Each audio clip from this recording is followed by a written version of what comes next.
நம்ம கடை பேர் வந்து ஜேகே பாண்டியன் தோசை கடை. இது கரெக்டாக எங்கே லொக்கேஷன் இருக்குன்னா ஜிசிடி காலேஜ் பக்கத்தில். நம்ம கடையில் வந்து ஃபுல்லாக ஒரு 50-60 வெரைட்டி 70 வெரைட்டி வரைக்கும் தோசை வெரைட்டி இருக்குது. ஃபுல்லாமே தோசை தான், தோசையை பேஸ் பண்ணி தான். இட்லி பரோட்டா அந்த மாதிரி எதுவும் கிடையாது, ஒன்லி தோசை மட்டும் தான். தோசையிலுமே நம்ம வந்து வெஜ் அண்ட் எக்கை பேஸ் பண்ணி நிறைய வெரைட்டி இருக்குது. சிக்கன் ஐட்டம் அந்த மாதிரி எதுவுமே கிடையாது. வெஜ்ஜில் தான் மெயினாக, வெஜ்ஜை பேஸ் பண்ணி நிறைய ஐட்டம். ஏன்னா இங்கே தோசை கடை நிறைய இருக்குது. ஆனால் தோசை கடையிலேயே நிறைய ஃபுல்லாக அந்த குடல்கறி தோசை, சிக்கன் தோசை அந்த மாதிரி தான் நிறைய இருக்குது. இந்த மாதிரி வெஜ்ஜை பேஸ் பண்ணி நிறைய வெரைட்டியும் எங்கேயுமே நான் பார்த்த வரைக்கும் எங்கேயும் இல்லை.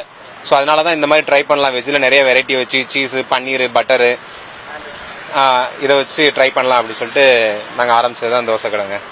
இப்போ இதுக்கு ஒரு 50-60 வெரைட்டி கிட்ட தோசை வெரைட்டி இருக்குது ஃபுல்லாக.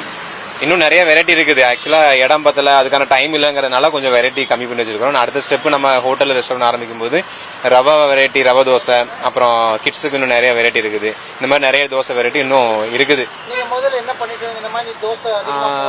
ஆக்சுவலாக எனக்கு வந்து சின்ன வயசுலேயே நான் 8th படிக்கும் போது அம்மா இறந்துட்டாங்க. ஃபேமிலி ப்ராப்ளம், ஃபேமிலி சிச்சுவேஷனால சின்ன வயசுலேயே குஜராத்தில் வேலைக்கு போனேன்.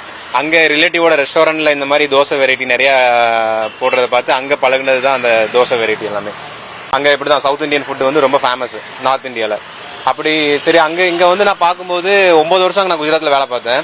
அதை முடிச்சுட்டு இங்கே வரும்போது எனக்கு இந்த மாதிரி ஒரு சின்னதாக வாட்டி ஒரு கடை ஆரம்பிக்கணும். ஆக்சுவலாக ரொம்ப கஷ்டப்பட்டு தான் அங்கேயும் நான் சின்ன சின்ன வேலை, பிளேட் எடுக்கிறதுலேருந்து டேபிள் தொடச்சி ஆர்டர் எடுத்து அப்புறம் அப்படி படிப்படியாக அப்படி மாஸ்டரும் ஆகிட்டேன். அதனால ஒரு 9 வருஷம் அங்கே ஃபுல்லாக நல்லா வேலை பார்த்து நல்லா பழகிட்டு அப்புறம் அது கொஞ்சம் இஷ்யூ, அங்கே ஒர்க் ப்ரெஷர் அதெல்லாம் தாண்டி அப்புறம் ஊருக்கு வந்ததுக்கப்புறம் இங்கே வந்து பார்க்கும்போது இங்கே நிறைய இடத்துல பார்க்கும்போது அந்த மாதிரி வெரைட்டி இல்லை. நார்த் இந்தியாவில் கூட அவ்வளோ ஃபேமஸாக இருக்குது, பட் நம்ம ஏரியாவில் அந்த மாதிரி வெரைட்டி இல்லை. ஸோ அப்போ எனக்குள்ளே தோணுச்சு நம்மளும் இந்த மாதிரி ட்ரை பண்ணலாம். இங்கே எங்கேயுமே அந்த மாதிரி பார்க்கல. இங்கே பேசிக்காக இதாக இருக்குது, இந்த சிக்கன் தோசை, தோசையிலே கறி தோசை, இது மட்டும் தான் இருக்கிறதே தவிர வெஜ்லேயே இவ்வளோ வெரைட்டி இருக்குது, யாருமே ட்ரை பண்ணல. ஸோ நம்ம முதல்ல ட்ரை பண்ணலாம் அப்படின்னு சொல்லிட்டு ஆரம்பிச்சது தான் இந்த தோசை. வெஜ்ஜில் வந்து மைசூர் மசாலா ரொம்ப நல்லா இருக்கும், பாலக் பன்னீர் தோசை, அப்புறம் புதினா ஆனியன் தோசை, அப்புறம் பீஸா ஊத்தப்பம், கிட்ஸுக்கு வந்து சாக்லேட் தோசை, ஜாம் தோசை,